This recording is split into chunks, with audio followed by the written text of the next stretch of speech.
You and your child are not cute at all. Get out of this house right now. Huh? This house is... I stopped mid-sentence. Understood.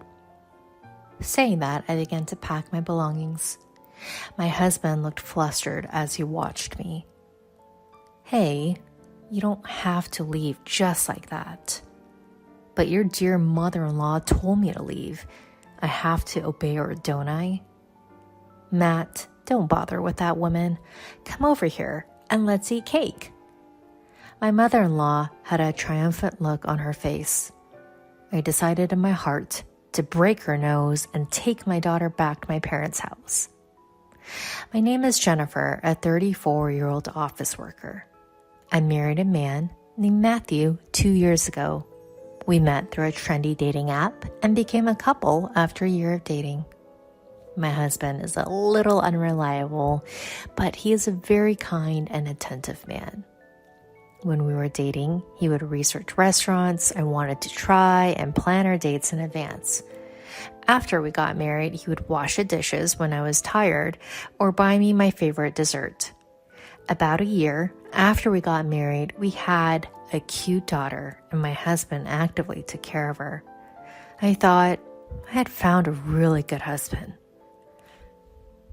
But of course, nobody is perfect in every way. My husband has several flaws. The most problematic of them is that he's a mama's boy. At first, I felt my husband might be a mama's boy because of his taste in cooking. How is it? Delicious? It's pretty good, but my mom's was a bit richer, I think. Huh? Your mother? I wondered why my mother-in-law's name suddenly came up, but as I listened to him, it seemed that he thought his mother's taste was the best and wanted me to get as close to that taste as possible.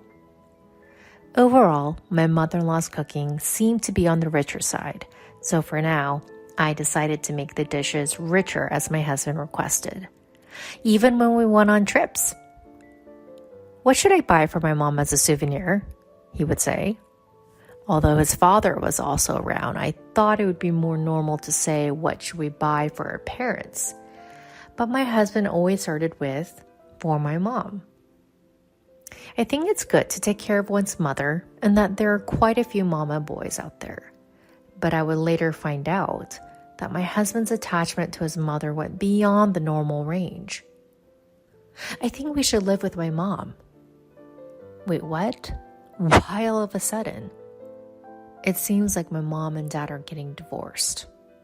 What? Really? Apparently, it's because of my dad's infidelity. Oh no. My father-in-law seems so kind, but I guess you can't judge a book by its cover. It's so sad to leave my mom alone, and if we live together, she can help take care of our daughter. That might be true. I'm on parental leave now, but if my mother-in-law supports us, I might be able to return to work sooner. But I was a little worried. Does my mother-in-law like me? Can we get along well if we live together? I talked to my husband about my honest feelings. Then my husband said, "Don't worry, it'll be fine. My mom was praising you, Jennifer." My mother-in-law had praised me. I was happy to hear that and thought we might be able to get along well living together. However, I quickly realized that my thinking was naive. My mother-in-law moved into the apartment we lived in and suddenly started treating me rudely. I can't believe you get to live in such a nice apartment. It's annoying. Huh? Don't you ever forget that you have this life thanks to my son? I didn't understand why she was yelling at me. Well, but Matthew is working hard and helping out with chores, so I guess I'm grateful. Since my mother-in-law's claim wasn't entirely wrong, I quietly replied, "Yes, I'll keep that in mind." At least you're obedient. That's good. From then on, my mother-in-law would yell at me whenever something bothered her. You're supposed to put sauce on fried eggs. Why is there soy sauce? The bath temperature is so lukewarm. Set it hotter, please. Why isn't there any ice cream after a bath? Make sure to replenish it. No, do it all yourself. Besides, the reasons for getting angry are too trivial. Despite being home all day, my mother-in-law barely does any housework. I had hoped that she'd be more cooperative in taking care of our 1-year-old daughter, but she only does it when she feels like it and quickly loses interest. And after living together, I found out that my mother-in-law's overprotectiveness toward her son was even worse than Matthew's attachment to his mother. Matthew, how was work today? It was really tough. My boss was a bit on edge because we were so busy, so I had to be careful. Oh my, that's unforgivable. Should I protest against the company for allowing power harassment? Really? Over that? It's okay, Mom. We have to have a big heart and forgive. Oh, what a kind child you are, just like an angel. No, calling a man in his 30s an angel? Haha, thanks, Mom, but if I can't stand it anymore, I'll count on your help. Of course. No, that's too pitiful for the boss. To be protested for power harassment based on Matthew's mood? I immediately regretted living with my mother-in-law. I felt like I would go crazy if I stayed with her all the time. So I decided to put my daughter in daycare and return to work. Why do you have to work too? She got angry, but when I said, but you can spend your day alone at home, right? It seemed she felt there was some merit to it. Don't neglect your housework. She only said that and didn't get any angrier. Good grief, she's such a troublesome person.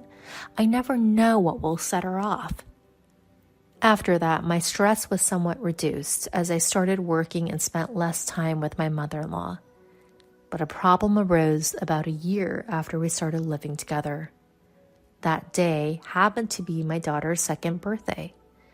We prepared a cake, gifts, and held a birthday party for her as a family. But my daughter had entered the terrible 2s a little while ago. It's safe to say that it was at its peak during the birthday party. Come on, here's a present, open it up. She handed my daughter the present while saying that. No, my daughter said, batting the present away. My mother-in-law was surprised, but she held back this time, thinking that if the present didn't work, maybe the cake would. She scooped up a bite with a fork and tried to feed my daughter. Here, it is your favorite shortcake. But yet again, my daughter said, no, and swatted the cake away with her hand. Then the cream flew and landed on my mother-in-law's forehead. The short-tempered mother-in-law flipped out at my 2-year-old daughter. Enough already, you're getting carried away because I'm being nice to you. My daughter started crying as she was suddenly yelled at. What are you doing? She's scared. I quickly hugged my daughter and protected her. Shut up, what an unlovable grandchild. Well, then you're an immature grandmother. What did you say? Normally, a grown-up wouldn't say such words to a 2-year-old. Shut up, you're such a cheeky daughter-in-law. Can't you fix that attitude of yours?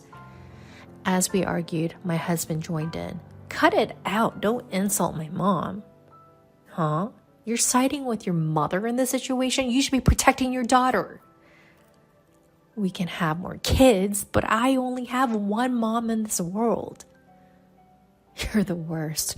What a trashy thing to say, as if it's a wise quote. Hey, don't talk bad about Matthew. Neither you nor my grandchild are cute. Get out of this house.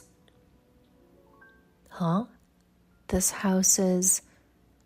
I stopped myself from finishing that sentence. Understood. I started packing my things. My husband watched, flustered. Hey, you don't have to leave. But your precious mother told me to leave. I must obey, right? Matthew, don't bother with that woman. Come here and just eat cake with me. My mother-in-law had a smug look on her face. I vowed to break her nose, took my daughter, and went back to my parents' house. I ignored the several calls from my husband. I made preparations and sent him the divorce papers. He seemed to have filled them out as he sent them back. I submitted them to the city office right away. Then I called my ex-husband. I submitted the divorce papers, so thank you for filling them out. Yeah, so it's okay for me and my mom to keep living in this house, right? You guys left on your own. Sure, as long as you pay the rent. Ha! Of course, this is the apartment you rented, so when you left last time, I was worried. But if I think about it calmly, all I need to do is change the lease to my name, right? Thanks for providing a comfortable place for me and my mom. I'm glad it worked out. By the way, how much is the rent? Well, let's make it about 150,000 yen, shall we? What? What are you talking about? Tell me the actual rent. Don't mess around. I'm not joking. That's because I'm the owner of the place. What? We talked about it when we got married, remember? I made quite a bit of money in stocks a long time ago and bought that apartment. You must have assumed it was a rental on your own. Matthew falls silent, seemingly at a loss for words. If you can't afford the 150,000 yen rent, I'll just sell the place. That apartment will sell quickly. Wait. If you do that, where will my mom and I live? I don't care. You better leave quickly, or I'll report you to the management company. With that, she hangs up the phone, blocks her ex-husband's number, and later demands child support payments through a lawyer. According to the lawyer, her ex-husband looked gaunt and worn out. It must be tough for him, both mentally and financially, to have to pay child support, while also supporting his mother. Apparently, his mother accompanied him to the negotiations, and they spent the entire time blaming each other. It's your fault. Even the close relationship between mother and son, which had seemed so disgusting, crumbled in an instant when they lost their wealth and comfortable lifestyle. Perhaps their bond was superficial all along. In any case, it's not her problem anymore. On the other hand, Jennifer sold the apartment for a surprisingly high price, saved all the money for her daughter's upbringing, and now works hard while living with her parents. She wants to find love again someday, but for now, her top priority is to earn as much money as possible for her beloved daughter. She also vows to learn from her former mother-in-law's example and not become overly intrusive in her daughter's life. Thank you for watching until the end. If you liked it, please subscribe to the channel. See you in the next video.